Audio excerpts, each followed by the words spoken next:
문화는 20세기 후반 대중사회를 거치면서 철저하게 산업화, 상업화되고 교양은 허울만의 교양일 뿐 반교양, 무교양으로 전락해 버렸습니다. 그래서 오늘날의 인터넷 디지털 사회에서 그 교양이라고 할 때는 다이제스트 요약본이나 아니면 수험서나 뭐 기능 자격 시험서나 이런 데만 남게 되었죠. 오늘날 인터넷 정보사회라는 것은 기본적으로 반교양적이고 무교양의 사회다, 이렇게 이야기할 수 있을 것 같습니다. 그러나 정말 이런 사회이기 때문에 이 모든 사회적인 폐해들을 시작하는 하나의 출발점으로서 자기 형성에 대한 관심, 개체의 어떤 자발성의 존중으로부터 시작하는 자기 형성, 자기 변화의 노력은 너무나도 중요한 가치지 않나, 저는 그런 생각을 합니다. 그런 점에서 교양을 이야기했을 때 몇 가지 좀 체크해야 될 부분이 있습니다. 제가 한 세 가지 정도만 말씀드리겠습니다. 독일에서 빌둥이라는 것은 만들다, 형성하다, 만들어가다 이 말인데, 교양인이라는 것은 엄격한 의미에서 어떤 대학을 나오고 무슨 학위를 가진 사람을 뜻하는 것이 아니라 스스로 만드는 자, 말하자면 자신의 인격과 기준을 보다 더 부단히 더 높은 수준으로 만들어가는 형성적 인간이다 를 뜻합니다. 그런 의미에서 교양과 수신의 변형적 과정은 근대적 의미의 개인, 말하자면 시민의 정치도덕적인 훈련 과정과 이어진다, 이렇게 이야기할 수 있을 것 같아요. 그래서 교양은 근본적으로 자기교육적이고 주체화 과정이다, 이렇게 말씀드릴 수 있을 것 같습니다. 교양교육에서 우선시되어야 할 것은 사회나 역사가 아니라 자기이고, 이때의 자기란 단순히 있는 자기가 아니라 되어야 할 것, 지향의 목표와 갈망의 대상으로서의 이상적 자기입니다. 여기서의 이상적 자라는 것은 좁은 의미의 사적이고 밀폐된 자아가 아니라 확대된 자아이고, 어느 정도 타자적으로 이 자아는 어느 정도 객관화되어 있습니다. 교양교육이 지향하는 자기라는 것은 타자적으로 매개되고 사회적으로 확대된 자아다, 이렇게 말씀드릴 수 있을 것 같아요. 넘어가겠습니다. 교양, 교육과 예술이라고 할 때, 그러면 예술은 왜 중요한가? 자기 자신을 스스로 만들어가고 그 만들어가는 개인의 자발성, 자율성을 존중한다고 할 때 왜 예술은 중요한가? 예술은 근본적으로, 예술의 언어는 비강제적인 언어입니다. 명령하거나 지시하는 게 아니라 각자가 느끼고 그 느끼는 바를 장려하는 장르가 바로 예술이기 때문입니다. 그러니까 교양교육이 가장 비강제적으로 민주적으로 말하자면 이루어질 수 있는, 광범위하게 이루어질 수 있는 매체가 예술이 되지 않는가, 저는 그렇게 생각합니다. 자기 형성은 개인의 경우 주관적 기호나 취미와 연결되고, 공동체의 경우에는 의무와 윤리의 문제로 연결된다. 그것은 의무와 기호라는 칸트적인 대립을 넘어서야 한다. 필자가 그 방법으로 염두에 두는 것은 심미적 매개입니다. 왜냐하면 감각과 이성을 이어주고 느낌의 수동성과 생각의 성찰성을 하나로 결합하는 것은 바로 심미적 경험 속에서 가능하기 때문입니다. 괴테의 비렐름 마이스터 수업시대로 들어가겠습니다. 비렐름 마이스터의 수업시대는 간략하게 말씀드리면, 상인아들인 비렐름이 여러 가지 어떤 경험과 관심, 예술적 관심인데요. 특히 연극에 대한 관심입니다. 연극적 관심 속에서 이런저런 사람들과 만나고, 연극단체의 배우나 이런 사람들과 교류하고, 또 귀족들을 만나고 이러면서 자기 스스로를 만들어가는 과정을 그렸습니다.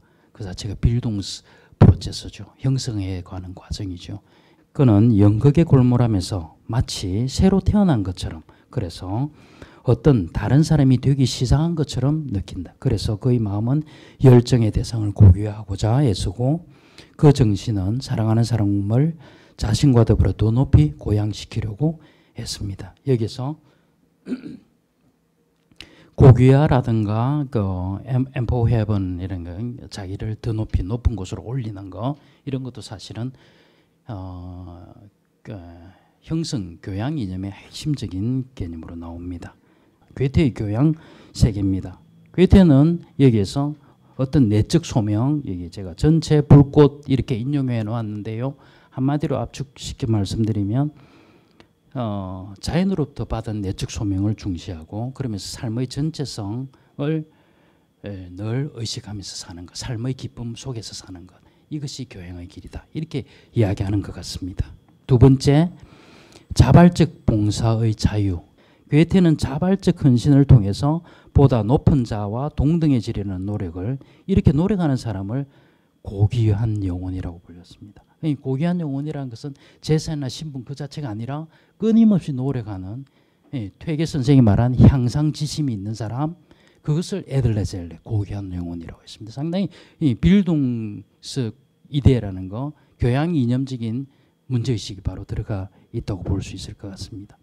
고귀한 영혼의 충실을 이끄는 것은 끊임없는 충실과 사랑입니다. 참으로 고귀한 것은 억압을 통한 지배가 아니라 헌신을 통한 지배입니다. 그래야 괴테의 교양 교육 이념은 더 나은 곳에 대한 추구에 있고요. 거기서 가장 비천한 것으로부터 가장 고귀한 것으로의 상승적 이행이 일어나고요. 그렇다면 그것은 변화와 변형의 갱신 과정이 아닐 수 없습니다. 말하자면 개인적이고 주관적인 것에서 사회주의고 전체주의고 보편적인 것으로 나아가는 그런 이행의 과정이 있다는 것이죠. 다시 핵심은 이 매개, 자기 형성과 세계 형성을 잇는 매개가 바로 교육이고 형성이고 교양이라는 사실입니다. 괴테의 교양 교육 이념이 보편성으로의 고향에 있다면 이 고향이라는 것은 자기 자신을 넘어가는 일입니다.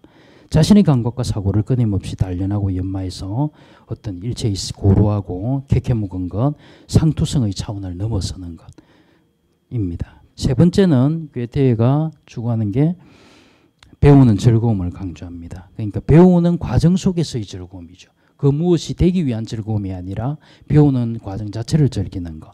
그리고 그것은 마땅히 그 자체로 레벤스 프로이드, 삶의 기쁨이어야 된다. 이렇게 이야기합니다. 나는 생명감 속에서 나 자신과 나를 둘러싼 세계의 전체를 만납니다. 이 생명감은 보편적으로 공유됩니다. 나는 삶의 보편적인 공동감정 속에서 세계와 만나고 이렇게 만나기 전에 이미 일체가 되어 있습니다.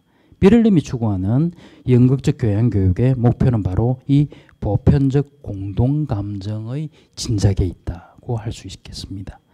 교양 추구의 방법, 이것은 중요한 것만 말씀드리겠습니다. 교양 추구의 방법은 우선 원칙으로서는 괴테가 생각하는 원칙으로서는 자기결정과 비강제 그리고 결단이 필요하다. 이렇게 이야기합니다. 제가 이렇게 요약을 하였습니다. 괴테적 교양 교육의 목표는 보다 높은 느낌이고 고양된 기쁨이라면 이 기쁨은 스스로 결정하고 첫째, 이렇게 결정된 것에 대해서 진지하게 노력하는 데 있습니다. 둘째, 적어도 자기 자신의 행복에 관한 한 스스로 결정해야 하고 그 어떤 강제도 받아들여서는 안 됩니다. 셋째입니다. 이 자발성은 강조되어야 합니다. 인간교육의 시작과 끝은 비강제의 존중, 자발성의 장려입니다. 자발성과 비강제는 사실상 교육의 핵심 덕목이면서 동시에 모든 예술적 경험에서 나타나는 특징입니다. 교양 추구의 두 번째 원칙은 삶을 생각하라는 겁니다.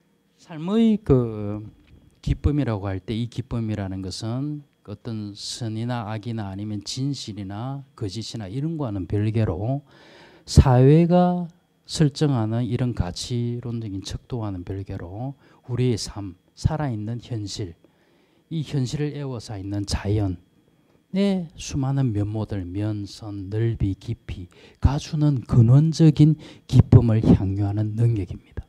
예, 이건 전체성의 감각, 전체성의 체험, 이렇게 이거라고 이야기할 수 있을 것 같아요. 그래서 예술 감각의 형성이 중요한 것 같습니다. 세 번째 원칙은 괴테는 제 발로 걷는 것, 그러니까 독자성이나 독립성을 강조하는 것 같습니다. 네 번째 원칙은 날마다 한 번쯤 노래이든 시이든 그림이든 그걸 감상하고 느끼고 즐기고 하는 것이 필요하다. 이렇게 말합니다. 저는 이것 아주 간단하고 일상적인데 이런 조언도 너무나 중요한 것이지 않나 싶습니다. 그래서 이제 결론을 말씀드리겠습니다. 체념과 싸움이라고 이렇게 요약할 수 있을 것 같아요. 그래서 첫 번째는 혹독한 삶의 학교입니다. 괴테는 삶이 간단하고 편안한 곳이라고 여기지 않았습니다. 아주 혹독하고 삶은 아주 운당크바하다. 아주 감사하지 않는 것이다. 그친 것이다. 라고 이야기하고 있습니다. 체념의 마음은 아마 그런 데서 나오지 않았나 싶습니다. 그런데 이 체념이라는 것은 엔터자궁이라고 할 때 조금 그 주위에서 우리가 해석을 받아들여야 되지 않는가 싶습니다. 체념의 정신에서 포기하는 것은 정확하게 말하면 세속적인 욕망의 목록입니다. 말하자면 돈과 명예와 지위일 뿐 삶의 가치의 전체는 아닙니다. 오히려 체념의 정신은 세속적인 욕망을 포기하는 가운데 그 대신 최고의 갈망, 최고의 행복은 끝까지 견지하려는 자세라고 해야 할 것 같습니다. 이런 교양을 위해서는 괴테는 줘야 함과 싸워야 한다. 이렇게 이야기를 하는 것 같습니다. 그저 교양이라는 것은 주어지는 것이 아니라는 것이죠. 세 번째는 삶을 괴테는 그토록 우연한 선물이라고 합니다. 예, 그래서 제가 인용을 하였습니다. 그래서 그거를 이제 제 나름으로 6가지, 7가지를 적고 또 다르게 한번 적어봤습니다. 우리의 삶을 근본적으로 우연한 선물이라고 간주하면 자기를 부단히 살아있는 동안 쉬지 않고 만들어갈 일이다. 자신이 무엇을 만들어가야 하는가?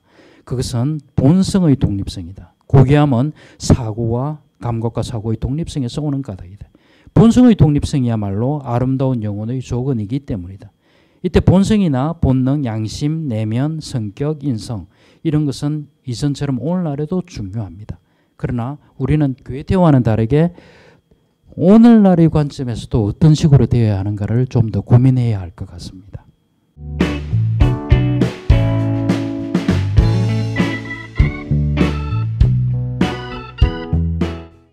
퇴계에서도 여러 저작이 있지만 자성록과 은행록, 그 다음 성악십도를 중심으로 적었습니다. 제가 이 아마추어적인 시각으로 사실 말씀드리는 게 두렵습니다. 그런데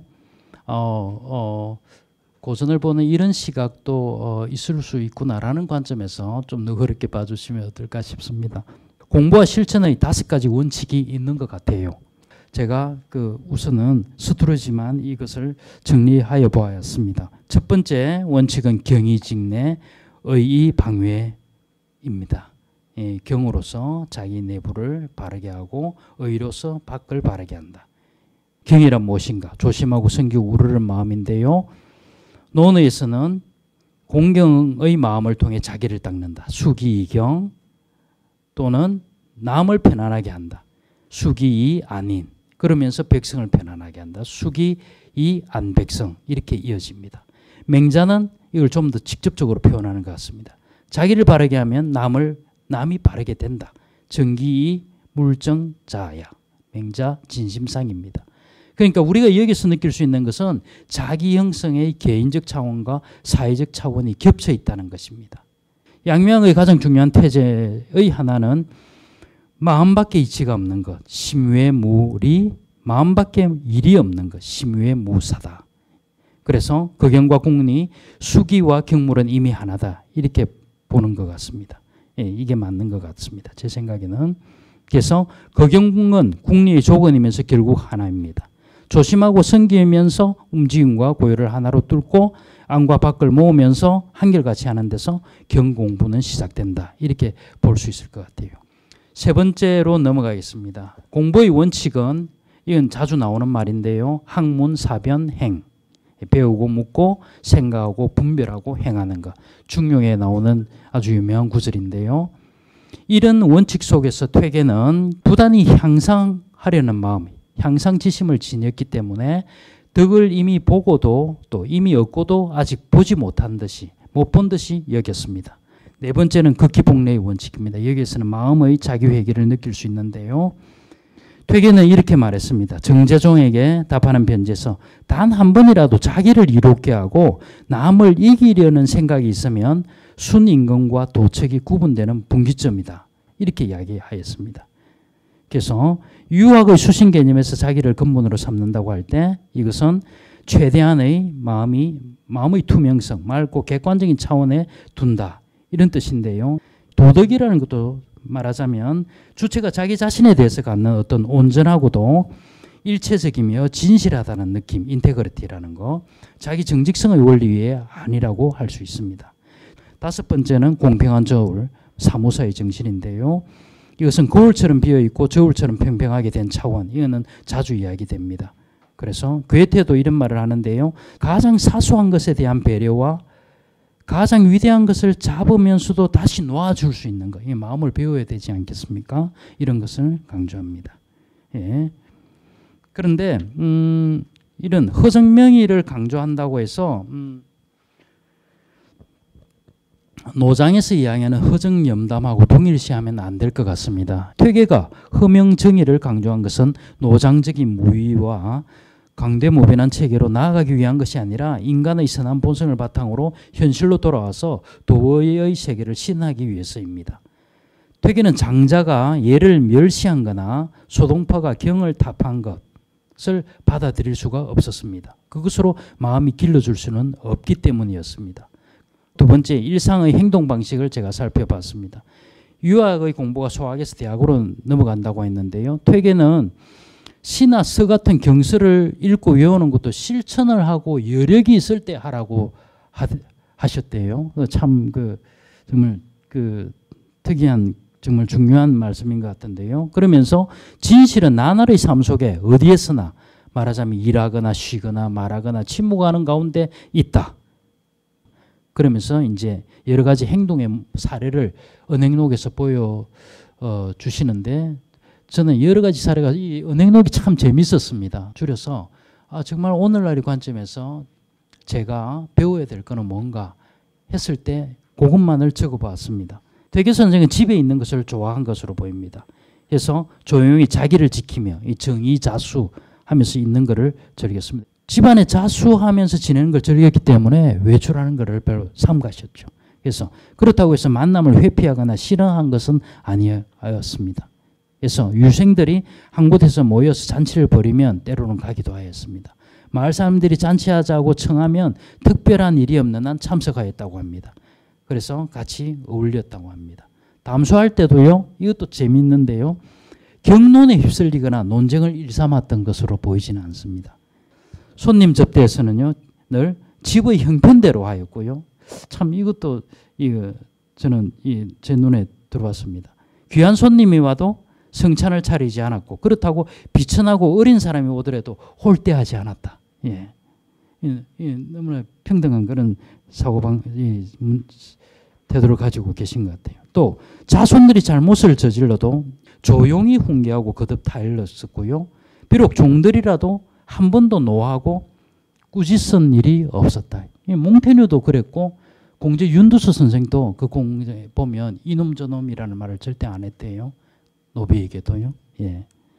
퇴계의 선생은 분노하지 않는 데 있습니다. 정말 뛰어난 사람은 분노하지 않는 것 같아요. 괴테와 퇴계에 나타난 자기 교육적인 구상은 최대한으로 줄이면 세 가지로 이렇게 볼 수 있을 것 같습니다. 퇴계의 수신론에서 핵심론은 첫째, 허명의 누를 두려워하면서 부단히 노력하고, 둘째, 자처하지 않으며 너무 자기 자랑을 하지 않으며, 셋째, 자기 존중의 공경하는 마음을 갖는 데서 시작합니다. 이 세 가지, 두려움 속의 노력과 자처하지 않음, 자기 존중의 공경은 적극적인 능동적인 의미의 도덕이 아닙니다. 그것은 강성도덕이 아니라 연성도덕입니다. 강성도덕은 성과 악을 대립시키면서 악의 처벌을 강조하는 데 비해서 연성도덕은 성과 악이 서로 교차할 수 있고 뒤섞일 수 있고 그 때문에 서로 조율이 필요하고 조정해 나가야 된다는 입장 아니겠습니까? 그런 의미에서 연성도덕이 정말 중요하다라는 생각이 듭니다. 그래서 앞으로 우리가 지향할 하나의 중요한 길은 연성도덕을 위한 사회변화의 점진적 가능성이다. 이런 생각이 듭니다. 그래서 개인의 자기 연마와 수련은 근본적으로 부드러운 도덕적 기율입니다. 그런 점에서 소극적이고 겸손하다 할 수 있겠죠. 그러면서 그것은 주체의 주체화 속에서 주체를 넘어 타자로 사회로 열려 있습니다. 그런 점에서 현실적이라고 할 수 있습니다. 또 그렇게 외부로 열려있는 부드러운 도덕은 주체의 반성적 작용으로 해서 출발할 때의 주체와는 다르겠죠. 그래서 바람직한 연성도덕은 주체의 내면으로부터 외면으로 나아가고 외면으로부터 다시 내면으로 돌아오면서 자기 갱신과 변모를 거듭할 겁니다. 이게 바로 자기 형성적 프로그램의 변정법적인 변형 과정이다. 우리가 지향해야 할 게 이것이지 않나 저는 그런 생각이 듭니다. 저는 퇴계 이황 선생을 읽으면서 많은 그 메시지들이 귀에 담았지만 저에게 남은 것은 잠구무관 종신사업이었습니다. 깊게 구하면서 조용히 실천하는 것. 이것을 종신사업, 평생토록 해가는 것. 이런 원칙이지 않는가 싶습니다. 그리고 이런 것을 그러면 어떻게 할 것인가, 어떤 방향으로, 어디에서 무엇을 거쳐서 어디로 갈 것인가라고 했을 때 괴테의 이야기가 중요하다고 생각되었습니다. 그건 이것입니다. 괴테는 필력 시대에서 유용한 것으로부터 진실한 것을 거쳐서 아름다운 것으로 나아가야 된다, 이런 말을 합니다. 그러니까 장구무관 종신사업이라고 했을 때 우선 고려해야 될 것은 유용한 것이죠. 쓸모있음의 세계, 실용적인 세계에 대한 존중. 그러나 실용적인 것으로만은 부족하죠. 그것은 진실해야 됩니다. 진실로서 다 될 것인가? 아닙니다. 그것은 마땅히 아름다워야 될 겁니다. 괴테의 메시지를 빌면 우리는 쓸모있는 것으로부터 진실한 것을 거쳐서 아름다운 것으로 나아가야 된다. 어떻게 해요? 깊게 구하고 말없이 실천하는 가운데 그것을 종신사업, 평생의 과제로 삼는 것. 그것이야말로 오늘의 저희들에게서 남은 교양 수신의 과제가 되지 않는가, 이런 생각이 듭니다.